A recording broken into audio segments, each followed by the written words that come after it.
My dear students, today we'll discuss about who are tribals. मैंने इस बात की कोशिश की है कि मैं बहुत आसान ज़बान में आपको समझा सकूं कि ट्राइबल्स क्या होते हैं। ट्राइबल्स जो कि हमारे समाज का एक ख़ास हिस्सा है, बहुत ही इम्पॉर्टेंट अंग है, हम उनको नज़रअंदाज नहीं कर सकते। ट्राइबल कम्युनिटीज़ के बारे में हम अक्सर बात करते हैं। कौन होती हैं ट्राइबल कम्युनिटीज? ये ऐसी कम्युनिटीज हैं, ऐसे पीपल हैं हमारी सोसाइटी का जो कि बहुत ही ओन एंड डिस्टिंक्टिव कल्चर रखते हैं। इनका कल्चर जो है वाइडर सोसाइटी से अलग होता है। इनकी वैल्यूज, इनकी नॉर्म्स, इनके ट्रेडिशंस, इनके खाने पीने के तरीके, इनके फोक वेज, इनके एक दूसरे से मिलने जुलने के तरीके, एक दूसरे से मुखातिब होने के तरीके वाइडर सोसाइटी से अलग होते हैं। इनकी लैंग्वेज बिल्कुल अलग होती है। वाइडर सोसाइटी के लोग ज्यादातर इनकी लैंग्वेज से नावाकिफ हैं। इनका रिलीजन अलग होता है। बहुत से ट्राइबल्स तो बहुत पुराने जमाने में मरे हुए जानवरों की खालों की पूजा करते थे, पेड़ों की छालों की पूजा करते थे। इनके तौर तरीके, इनके मजहबी तरीके, मजहबी अकायद, इनके रिलीजियस बिलीफ्स हमसे बहुत अलग होते हैं, जो कि इनकी आइडेंटिटी स्टैब्लिश करते हैं। इनकी आइडेंटिटी हमसे बिल्कुल अलग होती है। अगर हम इनको दूर से देखें तो इनके कल्चर की बुनियाद पर इनको पहचान लेंगे कि ये तो ट्राइबल कम्युनिटी के लोग हैं। उनकी ड्रेसिंग, उनकी लैंग्वेज, उनका बात करने का अंदाज, सब कुछ अलग होता है। ज्यादातर इनको आदिवासीज कहा जाता है। अब मैं आपको बताना पसंद करूंगी कि आदिवासीज के फीचर्स क्या होते हैं। ये आदिवासीज बेचारे जोग्राफिकली आइसोलेटेड होते हैं। ये या तो हिल्स में रहते हैं, फॉरेस्ट में रहते हैं, बहुत ही रिमोट एरियाज में रहते हैं, और मे बी मोबाइल। ऐसा भी हो सकता है कि ये एक जगह अपना रेजिडेंस ना रखें और एक मकाम से दूसरे मकाम पर मुंतकिल होते रहें। बहुत से ट्राइबल्स ऐसे हैं, कभी सर्दियों में, कभी गर्मियों में, कभी बरसात में अपना ठिकाना बदल लेते हैं। जंगलों में रहते हैं, पहाड़ों में रहते हैं। हम लोगों से जोग्राफिकली दूर होते हैं। इनका बहुत प्रिमिटिव एग्रीकल्चर होता है, जो किसी एक मकाम पर रहते हैं, खेती बाड़ी करते हैं, लेकिन इनके पास में न्यू मीन्स ऑफ इरिगेशन नहीं होते। इवन ये खेती के ओल्ड मेथड्स रखते हैं, नए तरीकों से नावाकिफ है। क्यों? क्योंकि इनके ऐसे रिसोर्सेज ही नहीं है बेचारों के कि इनको पता चले न्यू मेथड्स ऑफ इरिगेशन क्या हैं और वो खेती बाड़ी के नए तरीके क्या हैं, वो उनको कहाँ से हासिल कर सकते हैं। पढ़े लिखे नहीं होते और बहुत गरीब होते हैं। लो लेवल ऑफ इकोनॉमी, आजकल की जो मॉडर्न मीन्स हैं, मॉडर्न टेक्नोलॉजी है, वो इससे बिल्कुल नावाकिफ है और जो है बहुत ही गरीब है, गरीबी की जिंदगी गुजारते हैं। खाने पीने की हमेशा समस्या रहती है, जड़ी बूटियां खाकर आज भी गुजारा कर लेते हैं और जो है बिल्कुल पसमानदा हैं, बिल्कुल अनडेवलप्ड हैं। नई जिंदगी कितनी ज्यादा आगे बढ़ चुकी है, हम तरक्की की राहों पर बहुत आगे गुजर चुके हैं, लेकिन ये आज भी उनसे डिप्राइव्ड हैं।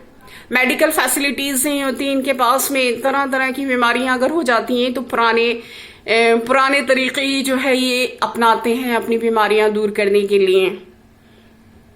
Low level of literacy, mostly ये इलिटरेट होते हैं, लेकिन गवर्नमेंट ऑफ इंडिया ने हमारे इंडियन कॉन्स्टिट्यूशन में मौजूद बहुत सारे ट्राइबल्स एक्ट के तहत इनको बहुत सारे ह्यूमन राइट्स भी दिए हैं और जो है इनके लिए कोशिशें की हैं कि जहां पर भी ये रहते हैं वहां पर स्कूल्स एस्टैब्लिश किए जाएं, और स्कूल एस्टैब्लिश किए गए हैं। वहां पर ऐसे टीचर्स को अपॉइंट किया गया है जो कि इन्हीं की लैंग्वेज को लर्न करके इनको एजुकेट करते हैं, ताकि इनको इंटरेस्ट है एजुकेशन में। और ज्यादातर इनको ऐसे आर्ट एंड क्राफ्ट की एजुकेशन दी जाती है जो कि इनके लिए पसंदीदा हो और जो आगे चलकर इनके कारोबार का जरिया भी बन सके। Very minimum degree of contact. जब वो रिमोट एरियाज में रहते हैं, हिल्स में रहते हैं, फॉरेस्ट में रहते हैं, तो वो दूसरे लोगों से और दूसरे कल्चर से नावाकिफ होते हैं। लेकिन अब ये देखा जा रहा है कि बहुत सारे ट्राइब्स जो हैं उनमें government of India, various tribal welfare organisation, social welfare department के तहत उनके अंदर जागरूकता आ रही है।